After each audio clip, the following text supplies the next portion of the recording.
बिस्मिल्लाहिर्रहमानिर्रहीम। अस्सलाम वालेकुम नाजरीन। सदीक जान साहब हमारे साथ मौजूद हैं। 5 जून गुजर चुका, कहा जा रहा था, हफीजुल्लाह न्याजी साहब का भी सदीक जान साहब स्टेटमेंट था। मुख्तलिफ लोग कह रहे थे कि 5 जून को मुमकिन तौर पे इमरान खान रिहा हो जाएंगे।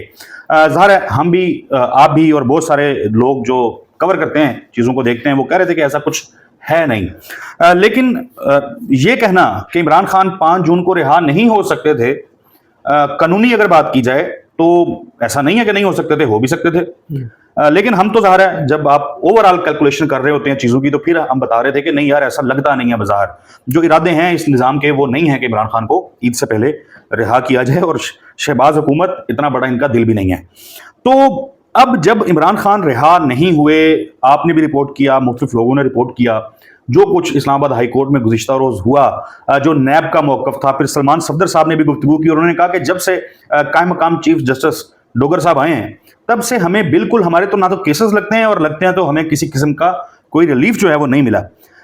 What next? अब होने क्या जा रहा है? इस्लामाबाद हाई कोर्ट से तो फिर उम्मीदें अब खत्म हो चुकी हैं सारी। देखें चौधरी साहब, ये 5-6 दिन पहले ये क्लैरिटी आ गई थी कि इमरान खान आज अगर सजा मुअत्तल हो भी जाए तो भी रिहा नहीं हो सकते ना, क्योंकि 5-6 दिन पहले जस्टिस शहबाज रिजवी ने इमरान खान का केस जो है वो 16-17 जून के लिए उसकी समाअत मुलतवी कर दी, फैसला करने के बजाय। वो ये कि अगर आप आखिरी 4 समातों का हवाल देख लें जो जस्टिस शहबाज रिजवी के पास केस लगा हुआ है। अच्छा, पहले तो जब अली नीलम साहबा ने ये लगाया अपने बेंच में, तो उन्होंने केस क्या किया, ये इस पे फैक्ट्स ज़रा लिखने पड़ेंगे, क्योंकि तहरीक इंसाफ अब इस जोगी रही नहीं है। तो हम क्योंकि लाहौर में जाके कवर नहीं कर रहे, इस्लामाबाद हाई कोर्ट में तो आपको पता है हमारी फिंगर टिप्स के ऊपर चीज़ें होती हैं। इस्लामाबाद हाई कोर्ट में आप देख लें, साकिब बशीर साहब हों, शाम कियानी साहब हों, या हुसैन चौधरी साहब हों, फैसलाबाद खर साहब हों, जीशान सैयद हो, या दीगर जो इस्लामाबाद हाई कोर्ट के रिपोर्टर हैं, कमर मेकन वगैरह, वो एक एक चीज़ को इतना शानदार तरीके से रिपोर्ट कर रहे होते हैं कि हर चीज़ सामने होती है। अब लाहौर में उस तरह से होती नहीं है। अच्छा, लाहौर में अच्छे जर्नलिस्ट मौजूद हैं, लेकिन वो यूट्यूब नहीं करते। अब कुछ ने शुरू किया है, जैसे शाकिर महमूद अमान ने और वकास भाई ने और इन लोगों ने किया है। तो लेकिन अभी उनकी वो रीच नहीं है, और उनको भी थोड़ा सा हम कहेंगे कि वो चीज़ों को थोड़ा सा इस तरीके से करें कि ज़रा जो आम लोग हैं उनके पास जिस तरह से इंफॉर्मेशन जानी चाहिए, आम फहम अंदाज में वैसे जानी चाहिए। तो इसमें हुआ ये कि पहले अली नीलम साहब ने इसको अपने पास पेंडिंग रखा, फिर उन्होंने एक बेंच बनाया जो शहबाज रिजवी साहब और उनका था, तारिक सलीम शेख साहब का था। फिर वो केस तकरीबन एंड पे पहुंच गया, आधे घंटे का केस रह गया था, तो बेंच तोड़ दिया गया। तारिक सलीम शेख साहब को भावलपुर भेज दिया गया, एक और पता नहीं जो भी जज का नाम है उनको बिठा दिया गया, लेकिन लीड शहबाज रिजवी साहब कर रहे हैं। अच्छा, अब आर्गूमेंट्स हुए, समाअत होती है। समाअत के ऊपर ये होता है कि आगे बताया जाता है कि जी एटीसी कोर्ट ने इमरान खान का पॉलीग्राफिक टेस्ट और फोटोग्रामेटिक टेस्ट कराने का ऑर्डर दे दिया है, तो आप ना समाअत बगैर कार्रवाई को मुलतवी कर दें। और जज साहब ने कहा कि बिल्कुल जी, हम खादिम, हम नौकर, इंसाफ ना सिर्फ होगा बल्कि तो नजर आएगा, क्योंकि ऊपर हमारे चीफ जस्टिस साहब जो बैठे, जैसे याहिया खान साहब, वो क्योंकि सो कह रहे हैं कि इंसाफ होना चाहिए, तो जो उनका विजन है हमारे चीफ जस्टिस पाकिस्तान का, उस उनके विजन के मुताबिक बिल्कुल इंसाफ होगा और इंसाफ होता हुआ नजर भी आएगा। तो शहबाज रिजवी साहब ने तारीख डाल दी, लंबी तारीख डाल दी। इस दौरान इमरान खान के पास जाती है team. Imran Khan polygraphic test करवाने से इनकार करते हैं और कहते हैं उसका कराओ, फॉर्म 45-47 वाले का। ठीक है, मैं तो ये नहीं करूंगा जो तुम करना चाहते हो, और मुझे पता है ये जो भी वारदात है। और उसमें इनकी कोशिश ये थी, इन्होंने सुप्रीम कोर्ट में भी ये कोशिश की थी कि सुप्रीम कोर्ट को कहा था कि जी सुप्रीम जिस्मानी रिमांड दें, लेकिन सुप्रीम कोर्ट ने नहीं दिया था जिस्मानी रिमांड। जैसे हाशिम खान काकड़ और सलाउद्दीन पंवर साहब थे और इश्तियाक इब्राहिम साहब थे। अब ये गए, इमरान खान ने जब इनकार कर दिया, एटीसी ने कर दिया कि आप करें, इमरान खान ने इनकार कर दिया। इन्होंने क्या किया कि ये दोबारा चले गए एटीसी के पास। एटीसी ने दोबारा कह दिया कि पॉलीग्राफिक टेस्ट करवाएं इमरान खान का। अब जो लास्ट हियरिंग थी, एग्जैक्ट मुझे डेट याद नहीं है, उस तारीख पे इन्होंने दोबारा जाके, प्रोसिक्यूशन ने कहा जी वो इमरान खान का एटीसी कोर्ट ने कहा था कि पॉलीग्राफिक टेस्ट करवाएं, इमरान खान ने इनकार किया है, तो इसलिए आप अभी ये केस ना सुने। भाई अदालत का उससे क्या ताल्लुक है भाई? या तो वो चैलेंज हुआ, वो उनके सामने है ही नहीं मामला। तो शहबाज रिजवी साहब ने फिर एक लंबी डेट डाल दी, 16-17 जून की। तो इमरान खान की 5 जून को सजा मुअत्तल हो भी जाती तो उसने रिहा नहीं होना था, due to justice Shahbaz Rizvi, होना ही नहीं था। अच्छा, अब आ जाए इस बात पर कि इमरान खान ऑल आउट जाना चाहते हैं आप जस्टिस डोगर वगैरह के खिलाफ, लेकिन पीटीआई का ना मसला है जो सबसे बड़ा ये है कि पीटीआई का, अच्छा शायद हम तनकीद करते हैं, शायद वो नेक नियति से समझते हो, जो गौर साहब हैं, सलमान राजा साहब हैं, वो नेक नियति से समझते हो कि हमें जजेस के नाम नहीं लेने चाहिए, शायद वो नेक नियति नहीं होनी चाहिए। माजी की मिसाल मौजूद है काजी फाइज ईसा की। लेकिन मेरा ये ख्याल है कि तहरीक इंसाफ उनको उनके जाके पांव भी धो के पी लेना, फैसले फिर भी वही आने हैं जो आने हैं, कोई फर्क नहीं पड़ने वाला। पीटीआई जितने मर्जी इनके खुशामदे कर ले, लेकिन इनके सदीक पाँव जान साहब, पकड़ ले। ये जो एक राय पाई जा रही है, ज़ाहिर आपकी भी बात हुई और ये आ रही है खबर कि पीटीआई इस पे गौर कर रही है। इमरान खान साहब तो ये चाहते हैं, और वो हल्के जो इमरान खान के ज़रा क्लोज हैं, वो ये चाहते हैं कि ये जजेस जो इंसाफ फराहम नहीं कर रहे, इनके खिलाफ रेफरेंस दायर कर दिया जाए।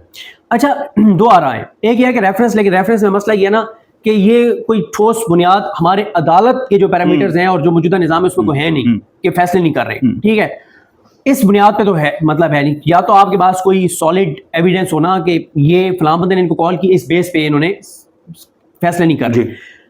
इमरान खान ये चाहते हैं कि आप उसको रेफरेंस कह लें, आप उसको लेटर कह लें, चीफ जस्टिस को लिखा गया कोई पिटीशन कह लें।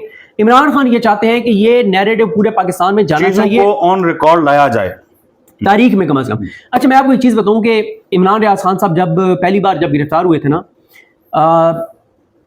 तो उस वक्त ये हुआ कि जब एक के बाद दूसरी शहर, दूसरे से तीसरे शहर, वो सारा वो चल रहा था एक सर्कल। उस वक्त हुआ ये कि बकरा ईद आ गई, करीब आ गई, और लोगों ने टारगेट करना शुरू कर दिया चीफ जस्टिस पाकिस्तान जो उस वक्त थे उनको और सुप्रीम कोर्ट को। मामला कहाँ पेंडिंग था? लाहौर हाई कोर्ट में। टारगेट किसको करना शुरू कर दिया? सुप्रीम कोर्ट को, चीफ जस्टिस पाकिस्तान को।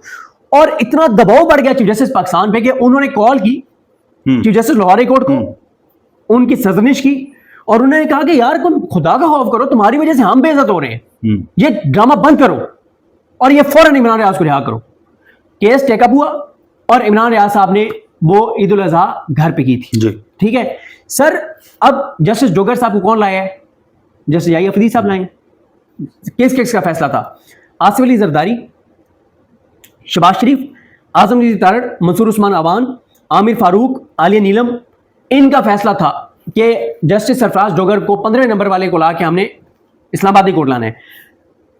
अब अगर, और इसका क्रेडिट कौन लेता है? याही अफरीदी साहब लेते हैं, ऑन करते हैं कि मैं लाया हूं सरफराज डोगर को जी।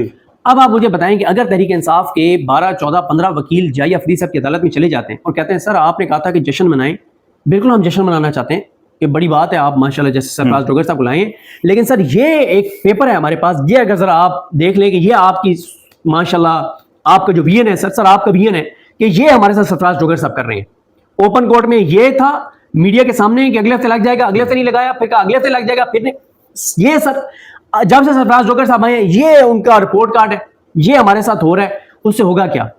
चीफ जस्टिस के लिए ऊपर ना प्रेशर बढ़ जाएगा, उनके लिए मुश्किलात बढ़ जाएंगी। जब ऑन रिकॉर्ड चीजें आएंगी तो प्रेशर बढ़ जाएगा और कुछ नहीं होगा तो तारीख में तो लिखा जाएगा ना कि यार याही अफरीदी साहब के जो चैप्टर तारीख में लिखा जाना उसमें लिखा जाएगा ना।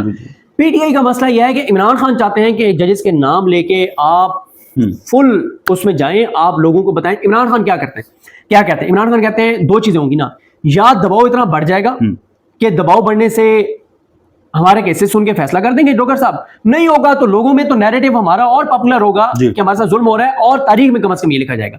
लेकिन तहरीक इंसाफ इस विकेट पे तहरीक इंसाफ वो नहीं कर रही जजेस वाले मामले में। अब एक चीज तो कंफर्म क्रिस्टल क्लियर है कि इमरान खान का सब्र जो है, उनका जो जब्त है वो जवाब दे चुका हुआ है, स्पेसिफिकली जो इंसाफ का एक निजाम है उस अदलिया के हवाले से। तो क्या अब हम ये कह सकते हैं कि अगर बिलफर्ज ये रेफरेंस फाइल हो जाते हैं तो ये लड़ाई जो है फिर एक नए फेज में दाखिल हो सकती है? यानी इन केस के पीटीआई के लोग इमरान खान की कही हुई बातों को संजीदा ले लेते हैं, जो कि नहीं लिया जाता, तो फिर तो लड़ाई जरा तेज हो जाएगी। देखिए इसमें होगा ये कि जैसे इमरान खान साहब ने एक रेफरेंस दायर किया आमिर फारूक साहब के खिलाफ, बहुत तगड़ा रेफरेंस, अगर उसको मेरिट पे सुन लिया जाए ना 2 या 3 दिन के अंदर आमिर फारूक साहब फारिग हो जाएंगे, ठीक है। मसला यह है कि वो याही अफरीदी साहब कभी भी डोगर साहब को सुप्रीम जुडिशल काउंसिल में फारिग नहीं करेंगे ना, सवाल ही पैदा नहीं होता। जो इतने नाज से मान से लेके आए हैं याही अफरीदी साहब, जरदारी और शबाज शरीफ मिल के, और आजम नजीर तारड़ साहब और अटॉर्नी जनरल पाकिस्तान, ये सारे मिल के लाए हैं उनको इतने प्रोटोकॉल से। और याही अफरीदी साहब ने रिपोर्टर्स को कहा कि खुशियां मनाओ, जश्न मनाओ, एज ए पाकिस्तानी धूम मचाओ, अल्लाह का शुक्र अदा करो कि मैं इतने शानदार बंदा लाया हूं।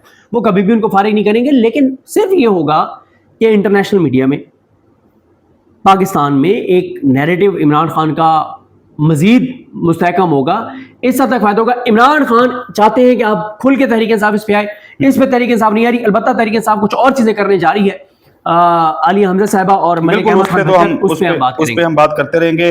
अदालती महाज से इंसाफ का जो इस्लामाबाद हाई कोर्ट है, वहाँ से जो उम्मीदें थी वो उम्मीदें पूरी नहीं हुई तहरीक इंसाफ की, तो लड़ाई जो है वो इम्कान है कि अब एक नए और अहम फेज़ में दाखिल हो जाएगी। अगली वीडियो तक के लिए हमें इजाज़त दीजिए। अल्लाह हाफिज़।